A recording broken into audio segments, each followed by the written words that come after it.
ദൈവത്തിരുനാമത്തിന് നന്ദിയോടെ സ്തോത്രം ചെയ്യുകയും സ്തുതിക്കുകയും ചെയ്യുന്നു. ക്രിസ്തുവിൽ പ്രിയമുള്ളവരെ, ഒരിക്കൽ കൂടി കർത്താവിൻ്റെ തിരുസന്നിധാനത്തിൽ ദൈവശബ്ദം ശ്രവിപ്പാൻ സ്വർഗസ്ഥനായ ദൈവം നമുക്ക് തരുന്ന അനുഗ്രഹീത നിമിഷങ്ങൾക്കായിട്ട് ദൈവത്തെ വാഴ്ത്തുകയും സ്തുതിക്കുകയും ചെയ്യുന്നു. ഈ വർഷാവസാന ദിവസങ്ങളിൽ മഹാദൈവത്തിൻ്റെ കരുണയും കൃപയും ദൈവസന്നിധാനത്തിൽ ഓർക്കുമ്പോൾ ഒരാണ്ട് മുഴുവൻ നമ്മളെ കൈപിടിച്ച് നടത്തിയതിന്, സ്നേഹിച്ചതിന്, മേഘത്തണലിൽ നിർത്തിയതിന്, ദാഹജലം പോലെ ദൈവത്തിൻ്റെ വചനം തന്ന് ദൈവത്തിൻ്റെ കൃപയാൽ നമ്മളെ ഓരോ ദിവസവും തൃപ്തിയാക്കാൻ പരിശുദ്ധ ദൈവത്തിൻ്റെ കരുണാ കടാക്ഷങ്ങൾ തന്നതോർത്ത് ദൈവത്തിന് നന്ദിയുള്ള ഹൃദയത്തോടെ സ്തോത്രം ചെയ്യുകയും സ്തുതിക്കുകയും ചെയ്യുന്ന കൂടെ അനുദിനവും വചനം കേൾപ്പാൻ ആത്മാർത്ഥത കാണിക്കുന്ന പ്രിയപ്പെട്ടവരോട് ഹൃദയം നിറഞ്ഞ നന്ദി പറയുന്ന കൂടെ നിങ്ങൾക്കെല്ലാവർക്കും സ്നേഹത്തോടെ പ്രഭാതത്തിലെ വന്ദനം അറിയിക്കുന്നു. നമ്മുടെ ആത്മരക്ഷകനും വീണ്ടെടുപ്പുകാരനുമായിരിക്കുന്ന കർത്താവിന് സ്തോത്രവും സ്തുതിയും മഹത്വവും കരയറ്റിക്കൊണ്ട് ഇന്ന് ദൈവത്തിൻ്റെ തിരുസന്നിധാനത്തിൽ നിങ്ങളുമായി പങ്കുവയ്ക്കാൻ പരിശുദ്ധ ദൈവം എൻ്റെ ഹൃദയത്തിൽ പ്രേരിപ്പിക്കുന്ന ദൈവീക ദൂതിന് ആധാരമായിരിക്കുന്ന വാക്യം കൊരിന്ത്യ ലേഖനത്തിൽ നിന്നാണ്. 1 കൊരിന്ത്യർ 10-ാം അധ്യായം 13-ാമത്തെ വാക്യം ഞാൻ നിങ്ങളെ വായിച്ചു കേൾപ്പിക്കാം. 1 കൊരിന്ത്യർ 10:13. മനുഷ്യർക്ക് നടപ്പല്ലാത്ത പരീക്ഷ നിങ്ങൾക്ക് നേരിട്ടിട്ടില്ല. ദൈവം വിശ്വസ്തൻ. നിങ്ങൾക്ക് കഴിയുന്നതിന് മീതെ പരീക്ഷ നേരിടുവാൻ സമ്മതിക്കാതെ നിങ്ങൾക്ക് സഹിപ്പാൻ കഴിയേണ്ടതിന് പരീക്ഷയോടുകൂടെ അവൻ പോക്കുവഴിയും ഉണ്ടാക്കും. പല പ്രാവശ്യം, പല ഘട്ടങ്ങളിൽ, പല വിധത്തിൽ ഈ കഴിഞ്ഞ വർഷം വായിച്ചിട്ടുള്ള, ചിന്തിച്ചിട്ടുള്ള, പ്രസംഗിച്ചിട്ടുള്ള, പ്രബോധിപ്പിച്ചിട്ടുള്ള വാക്യമാണ് ഈ വാക്യം. പൗലോസ് അപ്പോസ്തലൻ്റെ ആത്മീക ചിന്തകൾക്കകത്ത് ക്രിസ്തീയ ജീവിതത്തോട് ദൈവത്തിൻ്റെ കടപ്പാടും ഉത്തരവാദിത്വവും എത്ര വലുതാണെന്ന് അറിയിക്കേണ്ടതിന് ധന്യനായ പൗലോസ് സ്വർഗസ്ഥനായ ദൈവത്തിൻ്റെ തിരുപാദപീഠത്തിൽ ഇരിക്കുമ്പോൾ ദൈവത്തിൽ നിന്ന് പ്രാപിച്ച വെളിപ്പാടുകൾ തിരുസഭയ്ക്ക് നൽകി തരുവാൻ കൊരിന്ത്യ ലേഖനത്തിലൂടെ നൽകപ്പെട്ടിരിക്കുന്ന ഈ ആത്മീക സത്തയ്ക്കകത്ത് അതിപ്രധാനമായിരിക്കുന്ന 4-5 കൂട്ടം കാര്യങ്ങളാണ് കിടക്കുന്നത്. ഒന്ന്, വിശ്വാസ ജീവിതത്തിന് പരീക്ഷകൾ നേരിടേണ്ടി വരും എന്ന കാര്യം ഈ വാക്യം വളരെ വ്യക്തമായിട്ട് മനസ്സിലാക്കാൻ കഴിയുന്നു. പരീക്ഷ നേരിടുമ്പോഴും ഏതൊരു വിശ്വാസിയും, ഒരുപക്ഷെ ഷാജി പാസ്റ്റർ എന്ന് പറയുന്ന ഞാൻ നേരിടുന്നത് പോലെ ആയിരിക്കുകയില്ല പുതുതായി വിശ്വാസത്തിലേക്ക് വന്ന ഒരു സാധാരണ വിശ്വാസി, ചിലപ്പോൾ ഒരു കർത്താവിന് വേണ്ടി ഒറ്റയ്ക്ക് വിശ്വാസത്തിൽ നിൽക്കുന്നൊരു സഹോദരി. എല്ലാവരുടെയും പരീക്ഷ ഒരുപോലെ ആയിരിക്കുകയില്ല.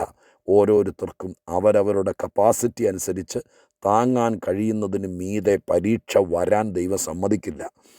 ദൈവത്തിന് പരീക്ഷകളുടെ മേലൊരു കൺട്രോളുണ്ട്. നിങ്ങൾ വിശ്വസിക്കണം.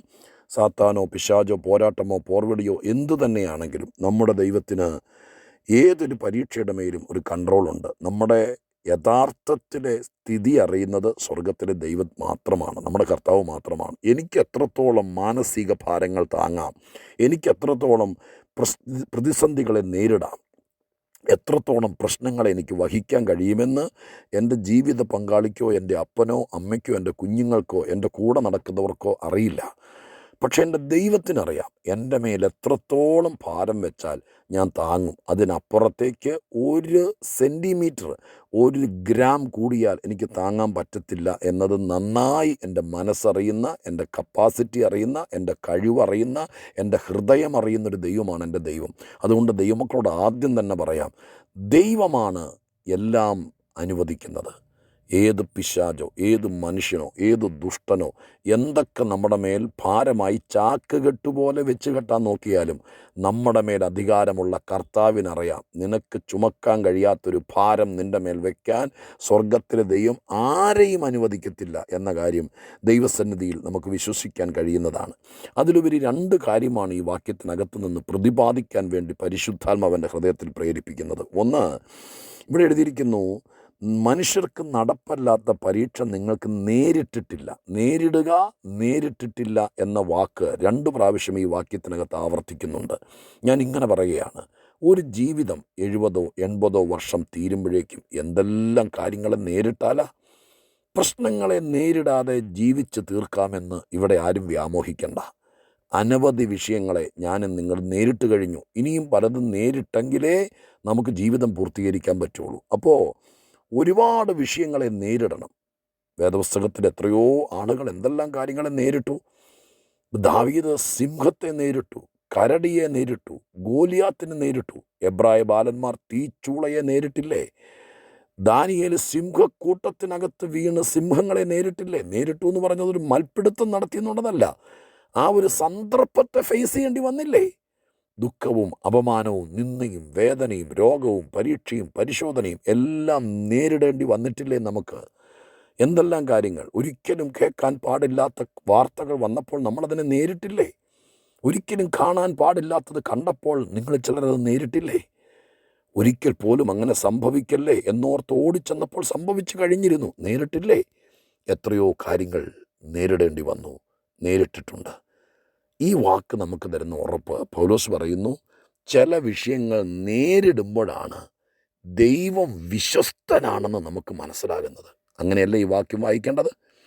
ചുമ്മാ കയ്യും കെട്ടി നടക്കുമ്പോൾ, വെറുതെ കിടന്ന് ഉറങ്ങുമ്പോൾ, യാതൊരു പ്രശ്നമില്ലാതെ നമ്മൾ വെറുതെ നടക്കുന്ന സമയത്ത് ദൈവം വിശ്വസ്തനാണെന്ന് വേണമെങ്കിൽ ബൈബിളിൽ നിന്ന് വായിക്കാം, അല്ലെങ്കിൽ ആരെങ്കിലും പറഞ്ഞു കേൾപ്പിക്കാം. ഒരു യോഗത്തിൽ പോയിരുന്നാൽ ഒരു ദൈവദാസൻ ദൈവം വിശ്വസ്തൻ എന്ന വിഷയത്തെക്കുറിച്ച് പ്രസംഗിച്ചും കേൾപ്പിക്കാം. പക്ഷേ ദൈവം വിശ്വസ്തനാണെന്ന് നമുക്ക് ബോധ്യമാക്കുന്നത് എപ്പോഴാണെന്നറിയാമോ?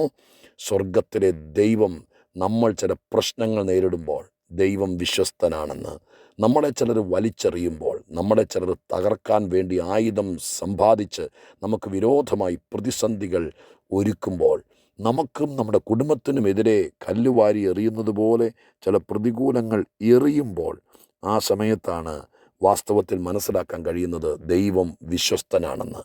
ദൈവം വിശ്വസ്തനാണെന്ന് നമുക്ക് മനസ്സിലാക്കാൻ വേണ്ടി ജീവിതത്തിൽ ഇടയ്ക്കിടയ്ക്ക് ചില കാര്യങ്ങൾ നമ്മൾ നേരിടേണ്ടി വരും.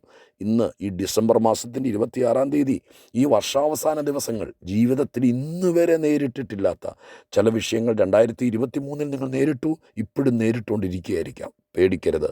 നിങ്ങളൊരു ദൈവ പൈതലാണെങ്കിൽ, നിങ്ങളുടെ മേൽ ദൈവത്തിന് നിയന്ത്രണമുണ്ടെങ്കിൽ, ഈ നേരിടുന്ന വിഷയങ്ങളുടെ നടുവിൽ ആരൊക്കെ മാറിപ്പോയാലും ദൈവം വിശ്വസ്തനാണെന്ന് തെളിയും. തീർന്നില്ല. ഈ വാക്ക് അവസാനിക്കുന്നത് ഇങ്ങനെയാണ്. ഇവിടെ പറയുന്നത്, പരീക്ഷ നേരിടുവാൻ സമ്മതിക്കാതെ നിങ്ങൾക്ക് സഹിപ്പാൻ കഴിയേണ്ടതിന് പരീക്ഷയോടുകൂടെ അവൻ പോക്കുവഴിയും ഉണ്ടാക്കും.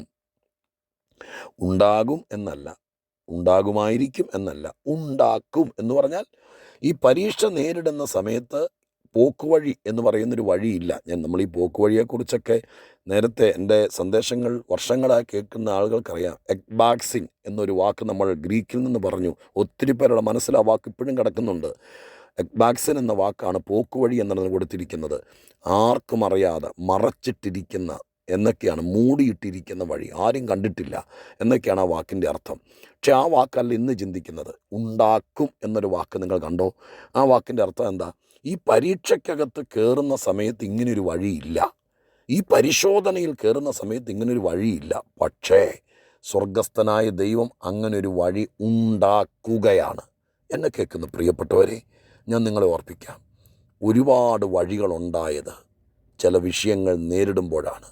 എപ്പോഴും നമ്മൾ പറയാറുള്ളത് ചെങ്കടലിനെയാണ്. ഇസ്രായേൽ മക്കൾ, മോശ അങ്ങനൊരു വിഷയത്തെ നേരിട്ടതുകൊണ്ട് ഇന്നുവരെ ഇല്ലാത്തൊരു വഴി അവിടെ ഉണ്ടായില്ലേ? 4 ആളുകൾ കൂടി യേശുക്രിസ്തുവിൻ്റെ അടുക്കൽ ഒരു പക്ഷപാതക്കാരനെ ചുമന്നുകൊണ്ട് ചെല്ലുക. അവർ ചെന്ന സമയത്ത് എല്ലാവരും പറഞ്ഞു, ഇവിടെ സ്ഥലമില്ല, ഇതിനകത്ത് കയറാൻ പറ്റുകയില്ല എന്ന് പറഞ്ഞു. ഒരു പക്ഷേ എനിക്ക് തോന്നുന്നില്ല ധാർഷ്ട്യത്തോടൊന്നായിരിക്കില്ല, എങ്കിലും രോഗാതുരനായി വന്നിരിക്കുന്നൊരു മനുഷ്യൻ്റെ പ്രശ്നങ്ങളെ ഫേസ് ചെയ്യുന്ന സമയത്ത് സർവശക്തനായ ദൈവം, ആ കർത്താവ് ആ വീടിനകത്തുണ്ടെന്നറിയാം. പക്ഷെ അവിടേക്ക് എത്തിപ്പറ്റാൻ വേണ്ടി ശ്രമിക്കുന്ന 4 പേരുടെ പരിശ്രമത്തെ പരാജയപ്പെടുത്തിക്കൊണ്ട്, നിരാശപ്പെടുത്തിക്കൊണ്ട് അവരെ പുരുഷാരം അകറ്റി നിർത്തുമ്പോൾ അവർ ആ മതിൽക്കെട്ടിനകത്ത് നിന്നു. അങ്ങനെ നിന്നതുകൊണ്ട് അവർക്കൊരു പുതിയ വഴി ഉണ്ടാകുമല്ലേ? എവിടെ നിന്ന്? മേൽക്കൂര പൊളിച്ച് മോളിൽ നിന്ന് താഴേക്ക്. എൻ്റെ പ്രിയപ്പെട്ടവരെ, ഞാൻ ദൈവാത്മാവിൽ പറയാം, ഈ വർഷത്തിൻ്റെ അവസാന ദിവസങ്ങൾ നിങ്ങൾ ചില വലിയ പ്രശ്നങ്ങൾ നേരിട്ടുകൊണ്ടിരിക്കുകയാണോ? ഞങ്ങൾക്ക് മാത്രമുള്ളോ പാസ്റ്റർ ഇങ്ങനെ? എത്ര കാലമായി എൻ്റെ കുഞ്ഞിത് സഹിക്കാൻ തുടങ്ങി? ഇങ്ങനെയൊക്കെ പറയുന്ന വാക്കുകൾ ഒത്തിരി പേര് പറഞ്ഞിട്ടുണ്ട്. ഞാൻ ഇങ്ങനെ പറഞ്ഞ് പ്രാർത്ഥിക്കട്ടെ. നിങ്ങൾ കണ്ടോ, ഈ വർഷം തീരുമ്പോഴേക്കും നിങ്ങളുടെ കുടുംബക്കാർക്കാർക്കും ഇല്ലാത്ത ഒരു വഴി ദൈവം ഉണ്ടാക്കും. ആ കുഞ്ഞിന് വേണ്ടി, നിങ്ങളുടെ മോന് വേണ്ടി, നിങ്ങളുടെ മോക്ക് വേണ്ടി, നിങ്ങളുടെ പ്രിയപ്പെട്ടവർക്ക് വേണ്ടി ചുമ്മാ കാശ് കയ്യിൽ നിന്ന് ചിലവായിക്കൊണ്ടിരിക്കുന്ന ആ പാഴ്ചെലവുകൾ നിൽക്കാൻ, നിങ്ങളുടെ ജീവിതം ധന്യമാകാൻ സ്വർഗത്തിലെ ദൈവം ഒരു വഴി ഉണ്ടാക്കും. ഞാൻ അവസാനിപ്പിക്കുക. 2 കാര്യങ്ങൾ ഈ വാക്യത്തിൽ നിന്ന് പറഞ്ഞു. ഒന്ന്, പലതും നമ്മൾ നേരിടേണ്ടി വരും. നേരിട്ട് വേണം ചവിട്ടുപടികൾ ചവിട്ടി കയറുന്നതുപോലെ ജീവിതം വിജയിപ്പിക്കാൻ. ഒന്നും നേരിടാതെ ജീവിതം തീർക്കാമെന്നിവിടെ ആരും വ്യാമോഹിക്കേണ്ട. പലതും നേരിടണം. പക്ഷെ നേരിടുമ്പോൾ നിങ്ങൾ ദൈവത്തെ വിശ്വസിക്കുന്നെങ്കിൽ നിങ്ങൾക്ക് ദൈവം വിശ്വസ്തനായി കൂടെ ഇരിക്കും. തീർന്നില്ല. ഇന്ന് വരെ ഇല്ലാത്ത വഴി ദൈവം നിങ്ങൾക്ക് വേണ്ടി ഉണ്ടാക്കും. അതൊരു ഫോർമുലയായി, അതൊരു നടപടിയായി, നടത്തിപ്പായി ഒക്കെ ദൈവമായ കർത്താവ് വഴിയും മുഖാന്തരം തരും. ചില വിഷയങ്ങൾ നേരിടുമ്പോൾ സ്വർഗം അതിൻ്റെ മുഖാന്തരവും അവസരങ്ങളും അനുഗ്രഹങ്ങളും തരും. നിങ്ങൾക്ക്, നിങ്ങളുടെ കുടുംബത്തിന് നേരിടുന്ന വിഷയത്തിൻ്റെ നടുവിൽ പുതുവഴികൾ ഉണ്ടാക്കി തരട്ടെ എന്ന് പ്രാർത്ഥിക്കാം. പരിശുദ്ധ ദൈവമേ, ഞങ്ങളുടെ സ്വർഗീയ പിതാവേ, അങ്ങ് വഴി ഉണ്ടാക്കുന്ന ദൈവമാണ്. ഇപ്പോൾ വഴിയില്ല, ഇപ്പോൾ ഒന്നും കാണാനില്ല. പക്ഷേ വഴി ഉണ്ടാക്കുന്ന ദൈവത്തിൻ്റെ മുമ്പിൽ ദൈവമക്കളെ സമർപ്പിക്കുന്നു. ഞങ്ങൾ നേരിട്ടുകൊണ്ടിരിക്കുന്ന വിഷയം, സഭകൾ, കുടുംബങ്ങൾ, കർത്തൃദാസന്മാർ, പാവപ്പെട്ട ദൈവമക്കൾ, അവരിൽ പലരും നേരിടുന്ന വിഷയത്തിൻ്റെ നടുവിൽ വഴി ഉണ്ടാക്കി അനുഗ്രഹിക്കണമേ. പ്രാർത്ഥന കേട്ടതിന് നന്ദി. യേശുവിൻ്റെ നാമത്തിൽ തന്നെ. ആമേൻ.